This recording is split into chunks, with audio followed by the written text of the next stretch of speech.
I went in to finish him off, he survived the round, and then he got up and in round 3, 4 and 5, he destroyed me.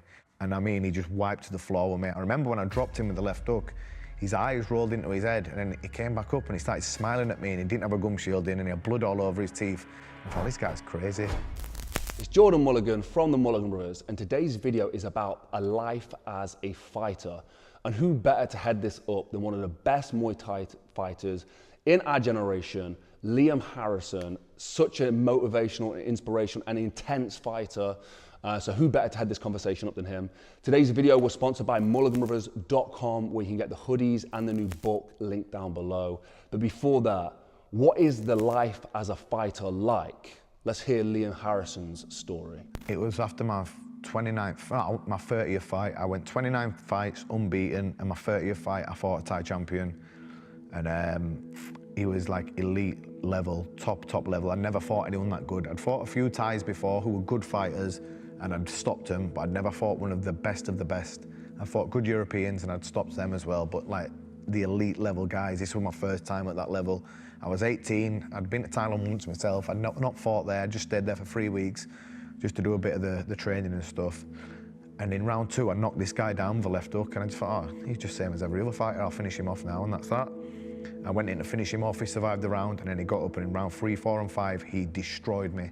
And I mean, he just wiped the floor with me. I remember when I dropped him with the left hook, his eyes rolled into his head, and then he came back up and he started smiling at me, and he didn't have a gum shield in, and he had blood all over his teeth. And I thought, this guy's crazy. And he absolutely destroyed me, battered me. And I remember after the fight, I was thinking, right, if I want to fight these guys, I need to be able to know how they fight as well as how I fight. And if I can mix both the styles together, then I'm going to be just as dangerous, or if not more dangerous than these guys are. So I just said, I was seeing a girl for the time as well. I've been seeing her for 3 years. I just went home, went, sorry, it's over, I'm off to live in Thailand. And that was it. She was devastated, and I said to my mum, I said, Mum, I'm off. That's it, and just went 2 years. Getting out of your comfort zone is massively important. And again, that comes down to the same thing as obsession. I think you can't just be comfortable in what you're doing, you need to be out of your comfort zone. Like in training, you need to be in 6 to 8 weeks out of your comfort zone. Otherwise, when you fight, it's going to be healthier. So that's what I wanted to do. I wanted to be like, I said before, I didn't want to be like a big fish in a small pond. I wanted to go over there, and I went to a gym called Jitty Gym, and it had a lot of Thai champions in at the time and top level guys. So I wanted to live like they did. I wanted to train how they did. And for the first like 3-4 weeks until I got used to it, it were hell. I was living on a mattress on the floor, just like the Thais did. And I said to them, treat me how you treat anyone else. And they did. They had me fighting every 3-4 weeks, which I loved. But yeah, it got tough at some points because I was out there fighting for money as well. I was only 18 when I went. I'd not had too much money saved up. I just went out there and I was fighting for money. At one point, I was like, I'd be running low on money. If my body's a bit banged up and I'm injured, it didn't matter. I had to fight. You either fight or go home. So that's what I did. I just used to fight as often as I could, as regular as I could. I worked on the things I wasn't as good at, as like clinch work. Like the Thais are masters of it, and the Westerners are okay, but they're not as good as the Thais. I clinched every day with like Thai champions. I made sure again, like there was a Thai trainer there called Rajasak. Training finished at 6 p.m. every night. It was 3 in the afternoon till 6 p.m. I were always there at 6:45, still doing bits of extra work with him. Trying to bring myself up, because these guys over in Thailand, they've all been doing it since 6 years old. It's second nature to them, so I'm trying to catch them up. So if I've got, that means staying late while everyone else is eating dinner, that's what I'm willing to do.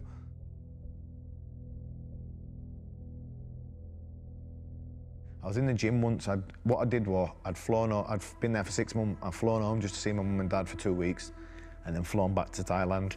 So within the 2 weeks, I'd obviously been on piss with my friends and that. I'd not been training in England, I was having a rest. I got back to Thailand, that first day of training, there was a promoter walking around the gym, and Jitty went, oh, I want you to go fight pro boxing in Cambodia. I said, I've never fought pro boxing. He said, oh, it's all right, just go do it. And I jokingly said, yeah, all right, whatever. And then he came back in the next day, and I thought I wasn't going to hear anything about it again.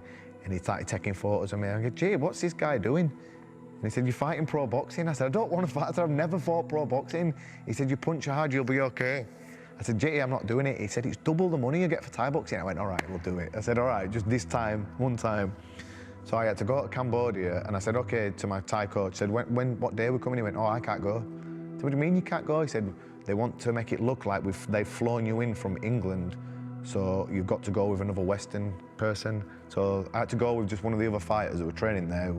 We're no coach or anything. My friend Adam we went with, and he didn't really know anything about boxing or anything. He didn't know anything about Thai boxing. He would do a jiu-jitsu guy, to be fair. So I went, all right, no worries. So I said, who am I fighting? The guy, my Thai trainer, said, don't worry, he's rubbish. You'll knock him out. I said, what weight? I said, 65 kilo, I think he told me. And at the time, I were only fighting at 62 kilo. So it were a bit heavy, so I went, all right, no problem. I only had like a week to prepare for the fight, so I wasn't fit either. And then when we flown into Cambodia, they've flown me in on a propeller plane. And I'm thinking, how do these guys think I've flown on a propeller plane all the way from England if they're trying to make it look like I've come from England? So I turned up and there's all these newspapers. When the plane landed, in all these newspapers and TV and everything. And I'm thinking, I thought this guy's crap. I thought, if he can't be that crap of all the TV here waiting for me. And then I sat in back of this bus and some guy gave me a newspaper. And they opened it up and they had my opponent on the middle page of the newspaper, a big spread, Cambodian #1 boxing champion. And I thought, oh my God, I thought I'd been stitched up so bad here. So we went to check the weight. I jumped on the scales and I was 67 and I was told the fighter at 65. So I started putting the sweatsuit on and the promoter went, what are you doing? I went, lose 2 kilo? He went, no, gain 2 kilo. He said, you're underweight. I said, what do you mean I'm underweight? I said, fight 65. I said, no, 69.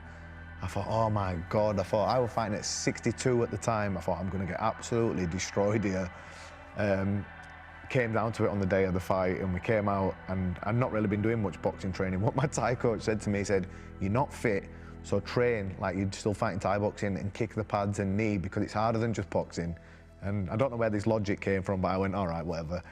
And I got absolutely punched all over for the first round and a half. I broke my nose in the first round and I just had no idea what we were going to do. It was a 6-round fight. I'm thinking, what am I doing here? And in round 2, I dropped him with a left hook and he was out, starfished, and I was running around the ring, jumping on the ropes, celebrating and stuff like that. And it must have been about 20 seconds that I was running around for. And I turned around and the ref was still counting, going 5, 6, like that slow. And I'm thinking, what's going on here? And eventually on 8, he picked him up off the floor and stood him up and then went fight. So I ran back in again. I dropped him again, and then this time his nose was bleeding, so the ref picked him back up again, didn't give him a count, took him over to his corner, gave him a drink of water, wiped his nose, and then sent him back out again, and then the bell went, and I was going, oh my God, I thought, there's not a chance I'm going to win this fight here. I dropped him again in round 4, and then dropped him again in round 6, and the ref just picked him up off the floor every time and wouldn't stop the fight. So I dropped him like 4 times altogether, so luckily there was no way they could have like give it against me on points because I'd had 4 10-8 rounds and I won on points, and I just thought I am never ever going back there to fight again. And then the next week when I got back to Bangkok, they said, oh, we want you to go back, we've got another fight for your boxing. And GT went, oh, they're going to pay you double. I went, don't care, I'm not going. He said, you're not sending me to do that ever again. You stitched me right up. Thank you so much to Liam Harrison. We interviewed Liam quite a while ago now, and he was such a funny guy, but such an intense individual when he was in his sport, when he was in his element.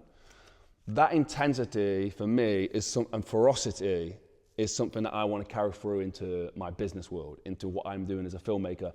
Obviously, I don't want to go around kicking cameras and run around like a madman, but the intensity that he has is more of a mindset. And to be able to carry that over into a different realm, into business, into a different sport even, for me is a goal of mine, something I've always tried to do. I'm trying to be the hardest worker in the room, the most intense individual in the room. And yeah, Liam Harrison's a huge inspiration to that. So his stuff is linked down below. Today's video was sponsored by mulliganbrothers.com, where you can get the Mulligan Brothers hoodies, the Inspire Change hoodies, and the new book is all linked down below. That support makes this possible. We take our film crew all around the world because of your support. If you want to follow me on Instagram and what I get up to and to see my training, go to Jordan Mulligan Brother on Instagram. Guys, you are the Inspire Change movement. We talk about Inspire Change and what the Inspire Change movement is and people supporting it by sharing these videos and all that kind of stuff. But the real core of the Inspire Change movement is being an inspiration.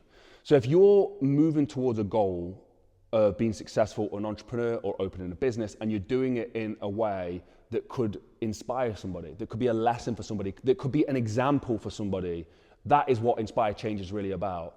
So go be that inspiration, go inspire some change, have a blessed and productive day. and I will see you in the next one. Peace.